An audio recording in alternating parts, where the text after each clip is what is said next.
Hello, everybody. Mr. Governor, how are you? We campaigned long and hard together, right? That worked out well, and you became governor, so nobody complaining. Good afternoon, everybody. Today, I'm truly proud to welcome to the White House our college football playoff national champions, the Clemson Tigers.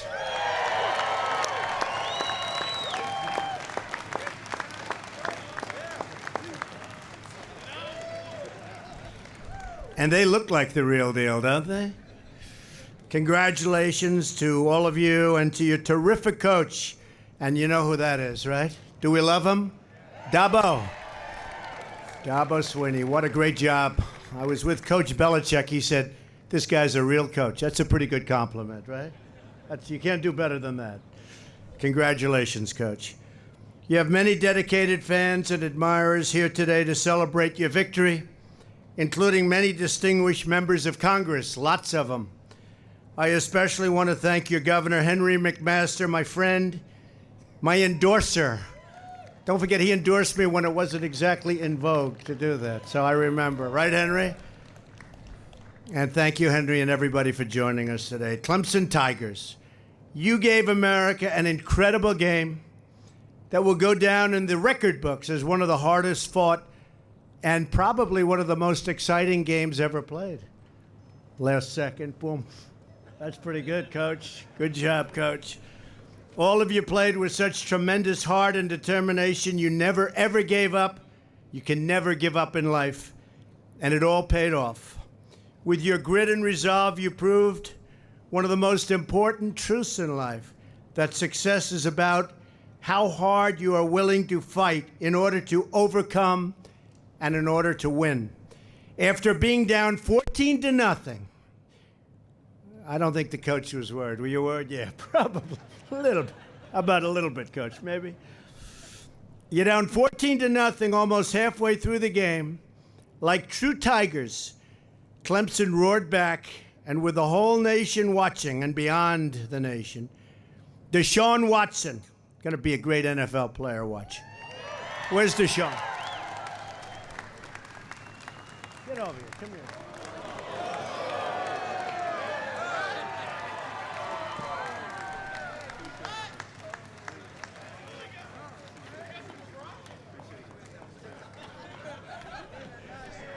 Hey, fellas, is he that good? Tell me.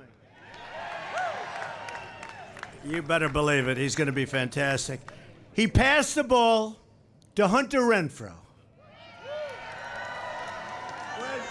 Where's Hunter?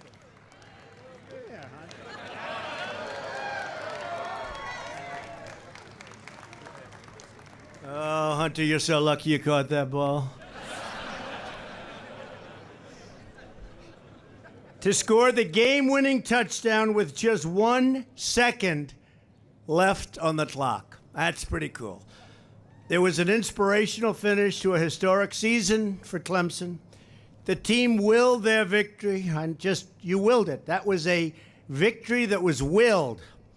Arnold Palmer, they used to say, great champion, he would will a victory. Jack Nicklaus, he would will a victory. The great champions tend to do that. This team will their whole way to victory. You came so incredibly close last year against Alabama. You don't remember that game, Coach, do you? Huh? Well, you'll never forget. Huh? And you wanted the rematch, and you got the rematch, and you went on, and you earned it. You beat great teams like Florida State, Ohio State, and, of course, your big rival, South Carolina.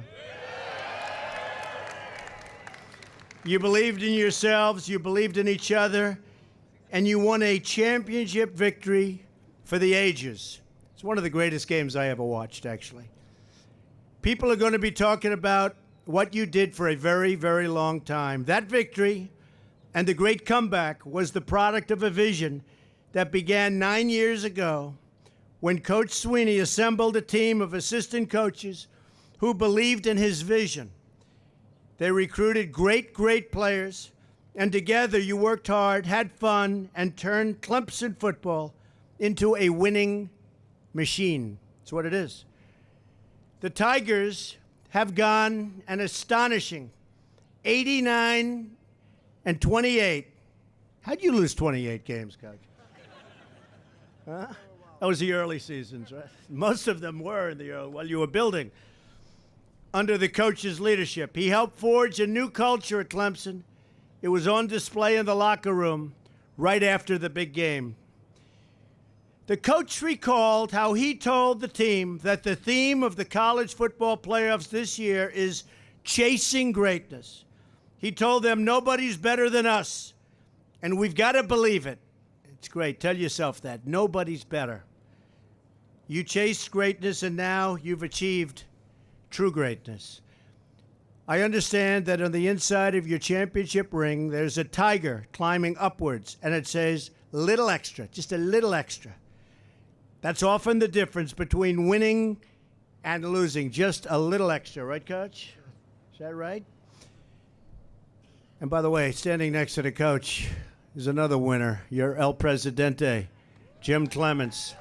That's another winner, I'll tell you that. We don't talk about Jim too much, but number one, he made a lot of good decisions. Number two, what people don't realize about Clemson, it's a great academic school, one of the top 25. So, and as a combination, probably number one. Right? Great job, Jim. That's how Clemson achieved great things, when you set an expectation of maximum effort and a culture of confidence from the top. You inspire every person to perform at their very, very best. And that is exactly what you have done. More Tigers this year than ever before. 9 of you went to the NFL Scouting Combine, and 2 of you were drafted in the first round. That's pretty good. But during that championship game, all of you shined, every single one. Offensive MVP quarterback Deshaun Watson took some very, very hard hits, but he never rattled. He's great under pressure. I've seen that. I've heard that. He's great under pressure. That's a good thing to be. He is great under pressure. He always got right back up, and he fought, and he fought, and he kept winning.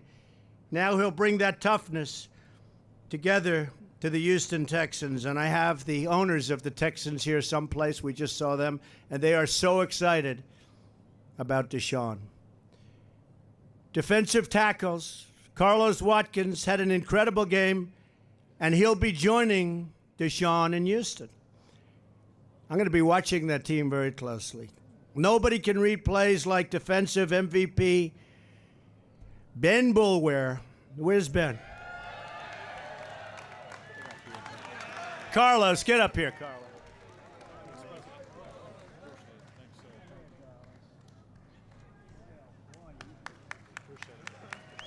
You think I could take these guys in a fight? I don't know.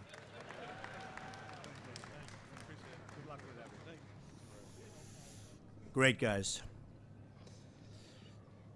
First team All-American defensive end, Christian Wilkins, was a big part of the defensive effort in the championship game. And wide receiver, Hunter Renfrow, had that incredible 10 receptions that night. I also want to extend our best wishes to defensive end Richard Yergin, who suffered a terrible neck injury in a recent automobile accident and is out for the 2017 season. But he'll be back, and we're praying for you. And Richard, I know you're going to get better, and you're going to be all set. All of you are continuing a proud sporting tradition at Clemson, established long ago by some of football's greatest champions and leaders. Your school was home to the legendary Coach Heisman Trophy, who delivered a win in the Tigers' first Alabama matchup way back in 1900. I know Coach Heisman would be very proud of you, Coach, today, looking down. Be very proud. He liked to win. He knew winners. And his team's most recent, incredible, and most exciting victory. So thank you for being here today. It's our honor to be in the company of great, great champions, and that's what they are. I wish you all the best in your careers, wherever they may take you, whether it's football or business or anything else. You're going to be very successful. And if you work hard, fight hard, and believe in yourselves, perhaps I'll see you one day back here, right at the White House. In fact, I think one of the folks behind me has a really good chance of standing where I am today as a future president of the United States. They have that tremendous, incredible talent, more than just athletic talent. So congratulations again to the college football playoff national champions, the Clemson Tigers. And with that, I want to introduce President Jim Clements, who has truly done an amazing job on and off the field, and he's a special man, that I can tell you. Jim, come on up and say a few words.